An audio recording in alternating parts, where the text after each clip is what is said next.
Hey YouTube, Tired Metalhead Weatherman here. Hopefully you guys are doing well. So we're gonna go ahead and start to take a look towards September now. We've gotten through a large chunk of August at this point, and the main thing that we're really hoping for here is to not see another heat dome like we've been seeing the last couple of weeks.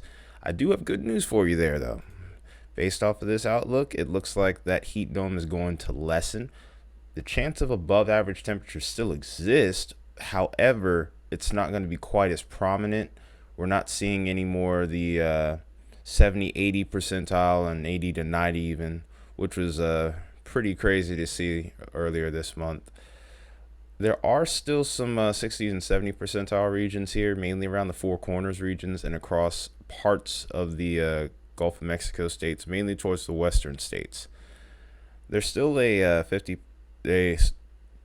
40 to 50%, excuse me, chance across a good chunk of the country, especially towards the southern states.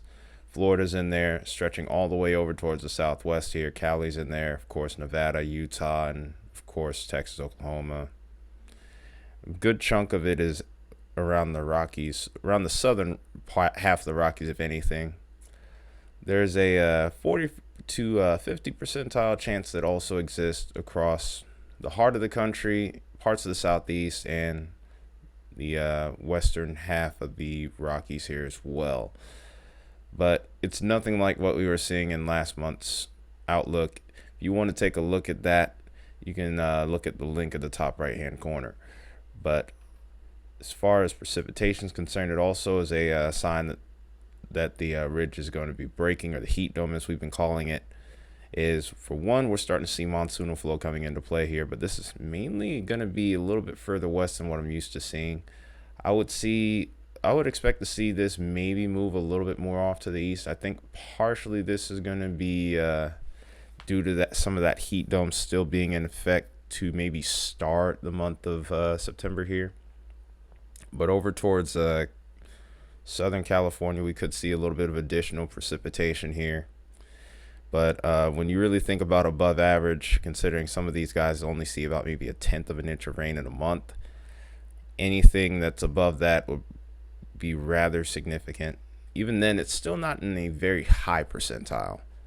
During this time of year, you'd expect a little more precipitation off to the east here, so maybe we should be right at average here, possibly. We'll take a look into that a little bit further later in the video. Southeast looks like it's going to be increasingly active, so this will also mean cooler temperatures for these regions, most likely, meaning the confidence of above average temperatures will be lower, hence why we saw what we saw in that temp outlook. So main area that I'm a little bit concerned with as far as a deficit is going to be over towards the Great Lakes. This is also an indicator that the pattern's changing, because with the way the pattern is set up right now, we're more likely to get storms across areas like Minnesota and parts of the UP of Michigan, Wisconsin, etc. So to see this is another big indicator that we're having a pretty notable pattern flip here. Also, since we don't cover Alaska much, we will go ahead and do that in this outlook here. And it definitely looks like there is an above average chance of precipitation towards the western half of the state. Over towards the southeastern half, interestingly enough, below average chance of precip.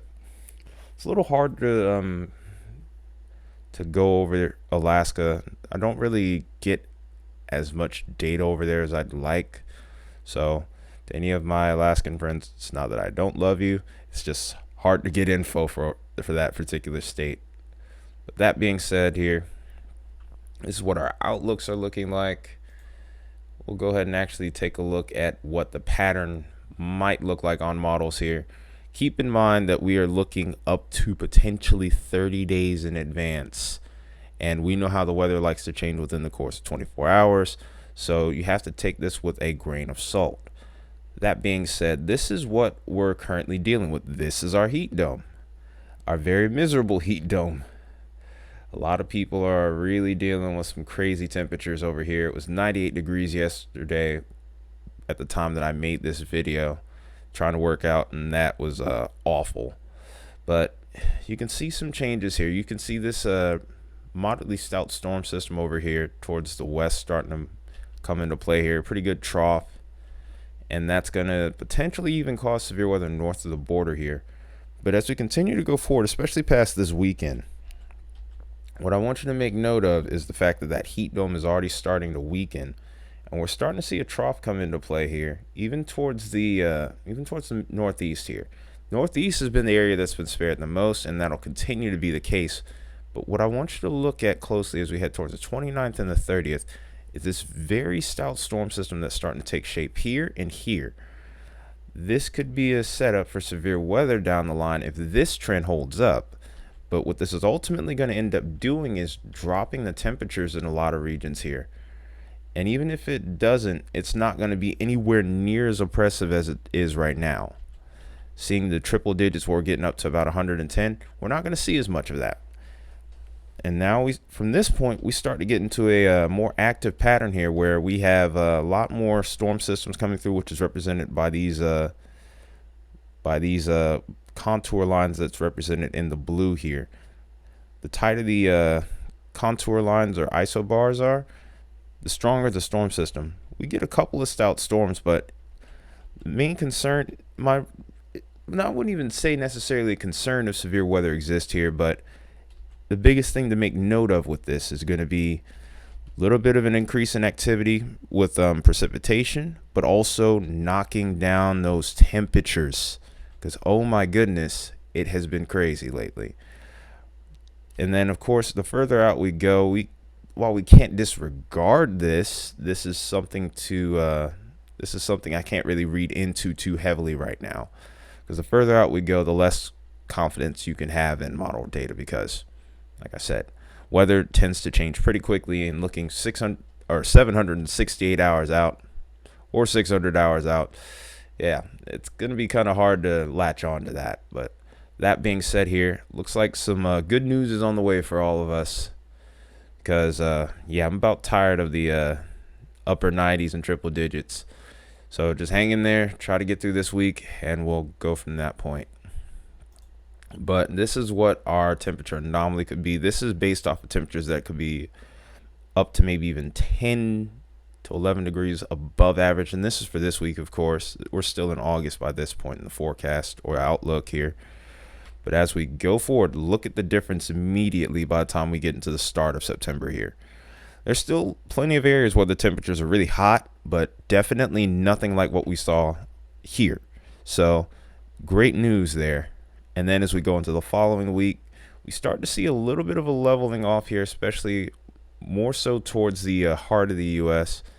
And as we continue to go forward, even this area over here towards the Mississippi River, the southern base of the Mississippi River, you could see a decrease. Whereas before we were even in this region right here, as far as the above average temperatures were concerned, this is when you know it's just going to be incredibly hot, when you're seeing temperatures of up to 5 to even 9 degrees Celsius above average. Put that into perspective for you. That could be up to 30 to maybe even 50 degrees possibly above average here. If you're seeing about an 11 degrees Celsius temperature difference, that's insane to think about. That might be partially overdone in my opinion, but it's definitely feels like that actually could be accurate based off of the amount of heat that we've had here. But as time goes on, you see a major drop off in that.